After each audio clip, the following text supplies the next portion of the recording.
السلام علیکم ورحمۃ اللہ وبرکاتہ۔ محترم سامعین، تمام قسم کی تعریفات اللہ رب العالمین کے لیے، جو اتنے گناہوں کے باوجود ہم سے محبت بھی کرتا ہے اور ہمارے گناہوں کے اوپر معافیوں کے قلم بھی پھیرتا ہے۔ اور درود و سلام ہوں امام الانبیاء پر، جنہوں نے بغیر کسی گناہ کے اور بغیر کسی گناہ کی معافی کے ہمیں اللہ رب العزت کی محبت حاصل کرنے کے طریقے بھی بتا دیے اور اللہ سے معافی لینے کے طریقے بھی بتا دیے۔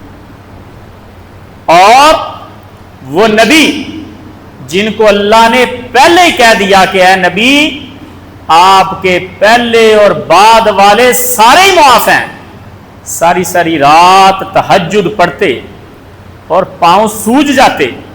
جب کسی نے پوچھا کہ اللہ کے نبی آپ کو کیا ضرورت ہے، تو فرمایا افلا اکون عبدا شکورا، کیا میں اللہ کا شکر گزار بندہ نہ بنوں؟ اور نبی کریم صلی اللہ علیہ وسلم پر اللہ کی رحمتیں ہوں، ان معاملات کے باوجود انہوں نے ہمیں وہ راستے بتا دیے، وہ اعمال بتا دیے جن کو کر کے ہم اللہ رب العزت سے معافی بھی لے سکتے ہیں، رضامندی کے سرٹیفکیٹ بھی لے سکتے ہیں، اور ایسے اعمال کی طرف رہنمائی کر دی جو اعمال خود بخود پہلے گناہوں کا کفارہ بن جاتا۔ اور ان خوبصورت اعمال میں سے 4 اعمال ایسے ہیں جو ساری زندگی کے گزشتہ گناہوں کا کفارہ بن جاتا۔ پہلا کام حج، دوسرا کام عمرہ، اور تیسرا کام نماز، چوتھا کام جمعہ۔ اور نبی علیہ الصلوۃ والسلام کی مسلم شریف کی روایت، سیدنا ابو ہریرہ رضی اللہ تعالیٰ عنہ کہتے ہیں ان رسول اللہ صلی اللہ علیہ وسلم قال، نبی کریم صلی اللہ علیہ وسلم نے فرمایا الصلوات الخمس والجمعۃ الی الجمعۃ کفارۃ لما بینہن، 5 نمازیں اور جمعہ یہ پہلے گناہوں کا کفارہ ہو جاتا ہے۔ بلکہ وضاحت کر دی، فرمایا ایک جمعے سے لے کے دوسرے جمعے تک جتنے گناہ ہوتے ہیں، یہ جمعہ ان سارے گناہوں کا کفارہ ہو جاتا ہے۔ یعنی جمعۃ المبارک کی ادائیگی یہ ایسا کام ہے کہ آپ کے پورے ہفتے کے گناہ معاف ہو جاتے ہیں۔ اور یہ اصول تو عام ہے کہ جتنی فضیلت ہوتی ہے اتنے آداب بھی سخت ہوتے ہیں۔ اگر اتنی فضیلت ہے جمعے کی تو وہ فضیلت حاصل کیسے کریں؟ دین اسلام نے ہماری بڑی واضح طریقے سے رہنمائی کر دی کہ جمعے کی اس حقیقی فضیلت کو کیسے حاصل کیا جا سکتا ہے، اور اس حقیقی فضیلت کو حاصل کرنے کے آداب بھی رسول اللہ صلی اللہ علیہ وسلم نے بتا دیے، اور ساتھ میں کچھ ایکسٹرا چیزیں بھی دے دی۔ ان آداب میں سے جن کو اختیار کر کے ہم اللہ رب العزت سے اپنے گناہوں کو معاف کروا سکتے ہیں اور جمعے کو پچھلے گناہوں کا کفارہ بنا سکتے ہیں، ان میں سے پہلا ادب ہے الاکثار علی الصلاۃ النبی صلی اللہ علیہ وسلم، کہ نبی کریم صلی اللہ علیہ وسلم پر زیادہ سے زیادہ درود پڑھنا، یہ جمعے کا پہلا ادب ہے۔ یعنی یہ وہ کام ہیں جن کو ہم نے جمعے والے دن کرنا ہے اور جمعہ ہمارے پہلے گناہوں کا کفارہ بن جائے۔ پہلا کام کہ نبی علیہ الصلوۃ والسلام پر درود پڑھنے ہیں۔ نبی علیہ الصلوۃ والسلام کے صحابی اوس بن اوس رضی اللہ عنہ کہتے ہیں کہ نبی کریم صلی اللہ علیہ وسلم نے فرمایا ان من افضل ایامکم یوم الجمعہ، تمہارے دنوں میں سے سب سے بہترین دن جمعے کا دن، پورے ہفتے میں سے بہترین دن جمعے کا دن ہے۔ اور رسول اللہ صلی اللہ علیہ وسلم نے فرمایا فیہ خلق آدم اس میں آدم علیہ السلام کو پیدا کیا گیا تھا. وفیہ قبض، اور اسی میں آدم علیہ السلام کو فوت کیا گیا تھا. وفیہ نفخہ، اسی دن سور پھونکا جائے گا اور اسی دن مردوں کو اٹھایا جائے گا. نبی علیہ السلام نے فرمایا جب اتنا اہم دن ہے تو تم نے کیا کرنا ہے؟ فرمایا فَأَكْثِرُوا مِنَ الصَّلَاةِ فِي، تم اس دن کثرت سے درود پڑھا کرو. اور نبی علیہ السلام نے ایسی بڑی بات فرما دی، فرمایا فَإِنَّ صَلَاتَكُمْ مَعْرُوضَةٌ عَلَيَّ، کیونکہ جمعے والے دن تمہارے پڑھے ہوئے درود میرے اوپر پیش کیے جاتے ہیں. تصور کریں ذرا کہ نبی علیہ السلام کے پاس گلدستے کی شکل میں کسی کے 10 پھول گلدستے میں لگے ہوئے، یعنی اس نے 10 بار درود پڑھا.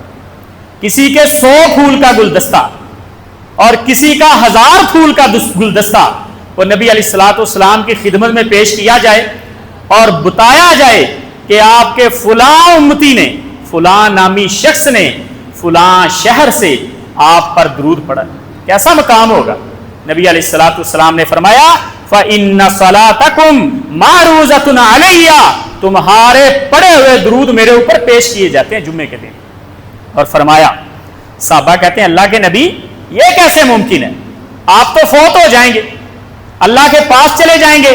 قالوا یا رسول اللہ وَكَيْفَ تُعْرَضُ صَلَاتُنَا عَلَيْكَ وَقَدْ أُرِمْتَ، اللہ کے نبی آپ تو چلے جائیں گے، پھر کیسے درود پیش کیے جائیں گے؟ تو نبی علیہ السلام نے ایک اصول بتا دیا، فرمایا ان اللہ عز وجل حرم علی الارض اجساد الانبیاء، اللہ کے بندو اللہ رب العزت نے مٹی کے اوپر حرام کر دیا ہے کہ وہ نبیوں کے جسموں کو کھائے. نبیوں کے جسم سلامت رہتے ہیں، اور نبی کریم صلی اللہ علیہ وسلم نے یہاں یہ بات بتا کے صحابہ کو خبردار کر دیا کہ میرا جسم سلامت رہے گا اور میرے اوپر تمہارے درود پیش کیے جائیں. لہذا جمعے والے دن کثرت کے ساتھ درود کا تحفہ بھیجا کریں. اور درود کے مختلف سیغے ہیں، اور ان سیغوں میں سے پسندیدہ جو درود ہے وہ درود ابراہیمی ہے. اللہم صلی علی محمد وعلی آل محمد. دوران خطبہ آپس میں بات کرنے کی بڑی سختی ہے، لیکن درود پڑھنے کی کوئی ممانعت نہیں، یہ بات یاد رکھیں. اور امام خطیب مقتدیوں کے ساتھ ہم کلام ہو سکتا ہے، اس کی کوئی ممانعت نہیں ہے. لہٰذا جب ایسا موقع ہے تو کنجوسی نہ کیا کریں. اللہم صلی علی محمد وعلی آل محمد کما صلیت علی ابراہیم وعلی آل ابراہیم انک حمید مجید. اللہم بارک علی محمد وعلی آل محمد کما بارکت علی ابراہیم وعلی آل ابراہیم انک حمید مجید. اور جمعے کے آداب میں سے دوسرا اہم ادب وہ ہے الاغتسال یوم الجمعہ، جمعے والے دن غسل کرنا.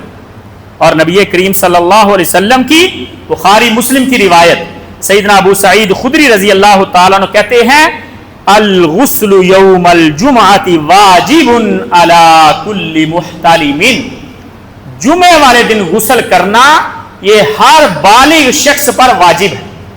رسول اللہ صلی اللہ علیہ وسلم نے بیان فرمایا.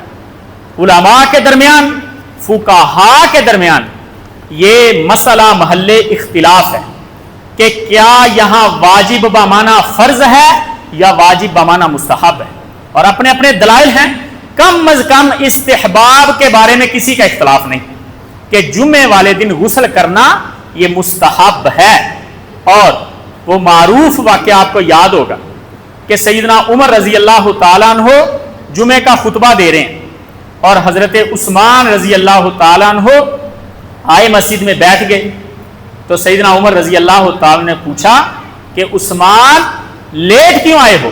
حضرت عثمان کہتے ہیں حضرت جی اذان ہوئی ہے فوراً آ گیا ہوں، اور اذان ہوئی ہے فوراً وضو کیا اور مسجد میں آ گیا ہوں. تو حضرت عمر رضی اللہ تعالیٰ نے فرمایا والوضوء ایضا، وضو کر کے آ گئے ہو، غسل نہیں کرنا تھا. تو یہاں سے فقہا دونوں طرح کے مسائل اخذ کرتے ہیں. کم از کم وجوب کے خاتمے کا مسئلہ اخذ کرتے ہیں کہ اگر غسل واجب ہوتا تو حضرت عمر رضی اللہ تعالیٰ عنہ حضرت عثمان کو بھیجتے کہ جاؤ جا کے غسل کر کے آؤ. لہٰذا کم از کم اس بات پر اتفاق ہے کہ جمعے والے دن غسل مستحب ضرور ہے. اور نبی کریم صلی اللہ علیہ وسلم نے فرمایا کہ جمعے والے دن خوشبو لگا کے مسجد میں آیا کرو. اور فرمایا کہ جس بندے کے پاس خوشبو نہ ہو وہ کم از کم نہا کے آ جائے. اس کے لیے پانی خوشبو کا کام کرے گا, کم از کم اس کی اسمیل ختم ہو جائے گی. خوشبو نہیں بھی آتی تو نبی علیہ الصلوۃ والسلام کی ایک اور روایت عبداللہ ابن عمر رضی اللہ تعالیٰ عنہما بیان کرتے ہیں کہ نبی علیہ الصلوۃ والسلام نے فرمایا اذا جاء احدکم الجمعۃ فلیغتسل, جب کوئی بندہ جمعہ ادا کرنے کے لیے مسجد میں آئے تو وہ غسل کر کے آئے. دوسرا ادب ہے غسل کرنا اور تیسرا ادب ہے کہ خوشبو لگانا. جمعے کے دن خوشبو لگا کے آئیں. سیدنا سلمان فارسی رضی اللہ تعالیٰ عنہ کی روایت, وہ فرماتے ہیں کہ نبی کریم صلی اللہ علیہ وسلم نے فرمایا لا یغتسل رجل یوم الجمعۃ ویتطہر ما استطاع من طہر ویدہن من دہنہ او یمس من طیب بیتہ ثم یخرج فلا یفرق بین اثنین ثم یصلی ما کتب له ثم ینصت اذا تکلم الامام. نبی علیہ الصلوۃ والسلام نے کچھ آداب ذکر کیے. فرمایا کہ ایک بندہ غسل کرتا ہے, طہارت اختیار کرتا ہے, خوشبو لگاتا ہے اور مسجد میں آتا ہے. دو بندوں کو تنگ نہیں کرتا کہ دو بندے بیٹھے ہوئے ہیں ان کو علیحدہ علیحدہ کر کے اور آ کے خود وہاں بیٹھ جاتا ہے, یعنی کوئی پامالی نہیں کرتا اور ان ساری سنتوں پہ عمل کرتا ہے. نبی علیہ الصلوۃ والسلام نے فرمایا غفر له ما بینہ وبین الجمعۃ الاخری, اس جمعے سے لے کے دوسرے جمعے تک کے جتنے بھی گناہ ہیں اللہ رب العزت معاف کر دیتے. مزہ عبادت کا تب ہے جب وہ قبول ہو. یہ بات یاد رکھیں. ہم چھوٹا سا عمل کر کے سمجھتے ہیں ہم نے کوئی احسان کر دیا. ابراہیم علیہ الصلوۃ والسلام نے اپنے بیوی بچوں کو چھوڑا اور بیت اللہ کی تعمیر کی, تکلیفیں برداشت کی اور سارے اعمال کرنے کے بعد کہہ رہے ربنا تقبل منا انک انت السمیع العلیم, اللہ میرے اس عمل کو قبول کر لینا. اور نبی کریم صلی اللہ علیہ وسلم, سیدہ عائشہ کہتی ہیں کہ کبھی ایسے نہیں ہوا تھا کہ 3 دن لگاتار ہم نے سیر ہو کے کھانا کھایا. اور نبی علیہ الصلوۃ والسلام کے یہ حالات جب آپ کے اصحاب کو یاد آ جاتے وہ سامنے لگا ہوا دسترخوان اٹھا دیا کرتے تھے. حضرت عبد الرحمن بن عوف کے سامنے دسترخوان لگا ہوا ہے, افطاری کا وقت ہے, اور کہتے ہیں کہ مجھے اللہ سے ڈر لگ رہا ہے کہ کہیں ہمارے اعمال کا بدلہ ہمیں یہاں تو نہیں مل گیا نعمتوں کی صورت میں. کہتے ہمارے جو دوست ہم سے زیادہ نیک تھے, مصعب بن عمیر, امیر حمزہ, کہتے ہیں وہ فاقوں کے اندر ہی شہید ہو گئے احد میں اور اللہ کے پاس چلے گئے, اور اتنے حالات ٹائٹ تھے کہ کفن دینے کی باری آئی, پاؤں ڈانپتے ہیں سر ننگا ہو جاتا ہے, سر ڈانپتے ہیں پاؤں ننگے ہو جاتے ہیں. تو نبی علیہ الصلوۃ والسلام نے فرمایا میرے اس محبوب کے سر کو ڈانپ دو اور پاؤں کے اوپر گھاس رکھ دو, ایسے ہی دفن کر دو. تو کہتے ہیں ان نعمتوں کو دیکھ کے مجھے ڈر لگتا ہے کہیں اللہ رب العزت نے ہمارے اعمال کا بدلہ دنیا میں تو نہیں دے دیا. کہتے اٹھا لو اس کو, میں نہیں کھاؤں. سیدنا ابو ہریرہ رضی اللہ تعالیٰ عنہ کے ساتھی بنی ہوئی بکری کھا رہے, حضرت ابو ہریرہ پاس سے گزرے, انہوں نے کہا حضرت جی تشریف لائیں آپ بھی کھائیں. حضرت ابو ہریرہ کے ذہن میں نبی علیہ الصلوۃ والسلام آ گئے اور کہتے میں کیسے کھا لوں, اللہ کے نبی دنیا سے رخصت ہو گئے اور 3 چاند گزر جاتے, 3 مہینے گزر جاتے, گھر میں چولہا نہیں جلتا تھا. وہ کہتے گزارا کیسے ہوتا تھا؟ فرماتے 2 کالی چیزوں پر, کھجور اور پانی. کبھی کھجور کھا لی کبھی پانی پی لیا. ہم جو روایات پڑھتے ہیں نا کہ افطاری کھجور کے ساتھ کریں, کھجور نہ ہو پانی کے ساتھ کریں, اللہ کے بندو حالات ہی ایسے تھے. کہاں میسر تھی چیزیں, کہاں میسر تھی. اور ہمیں اللہ رب العزت نے نواز دیا ہے, اور ان نعمتوں کے بعد بھی ہم چھوٹا سا کام کر کے یہ سمجھیں کہ ہم نے بہت تیر مار لیا، کوئی ایسی بات نہیں۔ اگر جمعے کے دن کی فضیلت کو حاصل کرنا ہے تو نبی علیہ الصلوۃ والسلام کے طریقوں کو اختیار کرنا پڑے گا۔ اور نبی علیہ الصلوۃ والسلام کی چوتھی سنت مسواک کرنا، بخاری مسلم کی روایت، ابو سعید خدری رضی اللہ تعالیٰ عنہ بیان کرتے ہیں غسل یوم الجمعۃ علی کل محتلم وسواک ویمس من الطیب ما قدر علیہ، ہر مسلمان کے یہ ذمے ہے کہ وہ جمعے والے دن غسل بھی کرے، مسواک بھی کرے، اگر میسر ہو تو خوشبو بھی لگا لے، مسواک کیا کریں جمعے والے دن۔ نبی علیہ الصلوۃ والسلام کو مسواک بڑی پسند تھی، آخری دم تک رسول اللہ صلی اللہ علیہ وسلم مسواک کو پسند کرتے رہے۔ جب نبی علیہ الصلوۃ والسلام کا آخری وقت آیا، سیدہ عائشہ کہتی ہیں کہ حضرت رسول اللہ صلی اللہ علیہ وسلم نے میرے سینے کے ساتھ ٹیک لگائی ہوئی اور اللہ کے نبی کا سر مبارک میرے گردن اور سینے کے درمیان میں تھا اور اللہ کے نبی سے بولا نہیں جا رہا تھا تکلیف کی شدت کی وجہ سے۔ کہتی عبد الرحمن بن ابی بکر میرے بھائی وہ گھر میں آئے تو نبی علیہ الصلوۃ والسلام ان کی طرف دیکھنا شروع ہو گئے حسرت بری نظروں سے، اور کہتی مجھے پتا چل گیا کہ اللہ کے نبی کو مسواک کرنے کا دل کر رہا ہے جو عبد الرحمن بن ابی بکر کے ہاتھ میں۔ کہتی میں نے پوچھا حضور مسواک چاہیے؟ فرمایا ہاں جی، اشارے کے ساتھ کہ مسواک چاہیے۔ سیدہ عائشہ رضی اللہ تعالیٰ عنہا نے مسواک پکڑی اپنے بھائی سے، اس کو نرم کیا اپنے منہ کے ساتھ اور نبی علیہ الصلوۃ والسلام کو کروائی۔ نبی علیہ الصلوۃ والسلام کے پسینے سے بھی خوشبو آتی تھی۔ ہمیں اس مسئلے کا پتہ ہے تو کیسے ممکن ہے کہ اللہ کے نبی کے منہ مبارک سے اسمیل آئے؟ نہیں ہو سکتا، میرا ایمان نہیں مانتا۔ اللہ کے نبی مسواک کرتے تھے ہمیں سبق دینے کے لیے کہ اللہ کے بندوں مسواک کیا کرو، اور نبی علیہ الصلوۃ والسلام جب بھی گھر جاتے آپ کے ہاتھ میں مسواک ہوتی۔ سیدہ عائشہ فرماتی جب بھی گھر میں تشریف لاتے ہاتھ میں مسواک ہوتی، مسواک کر لے، برش کر لیں، بلکہ یہاں تک فرما دیا کہ جس کے پاس مسواک نہیں ہے اس کی انگلی اس کے لیے مسواک، دوران وضو دانتوں پر انگلی مار لیا کریں، یہ بھی مسواک کا کام دیتی۔ اور پانچواں ادب کہ جمعے والے دن ہمیں چاہیے کہ ہم اپنے بہترین سے بہترین کپڑے پہنیں، اچھے سے اچھا لباس جمعے والے دن پہنیں۔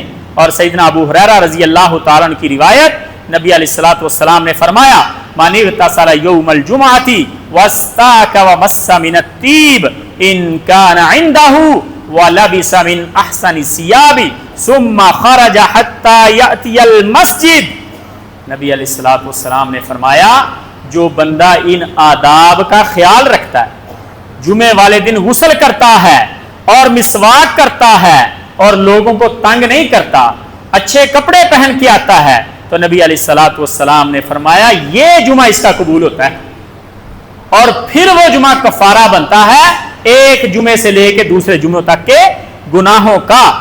اور جامع ترمذی کے اندر سیدنا عبداللہ ابن عباس رضی اللہ تعالیٰ عنہما کی روایت ہے کہ نبی علیہ الصلوۃ والسلام نے فرمایا کہ البسوا البیاض، نبی علیہ الصلوۃ والسلام نے فرمایا البسوا من ثیابکم البیاض، اپنے کپڑوں میں سے سفید جوڑے پہنا کرو، سفید سوٹ پہنا کریں، وائٹ۔ اور نبی علیہ الصلوۃ والسلام نے فرمایا فإنها من خیر ثیابکم، یہ تمہارا بہترین لباس۔ ہمیں کیسے پتا چلے گا کہ ہمارا بہترین لباس کون سا ہے؟ جو مہنگا آیا ہوگا؟ نہیں حضرت صاحب، نبی علیہ الصلوۃ والسلام کو جو پسند ہے سفید سوٹ وہ بہترین لباس ہے، جمعے والے دن سفید سوٹ پہنا کریں۔ اور نبی علیہ الصلوۃ والسلام نے فرمایا وَكَفِّنُوا فِيهَا مَوْتَاكُمْ، سفید کپڑے میں اپنے مردوں کو کفن دیا کیونکہ یہ اللہ کو پسند ہے۔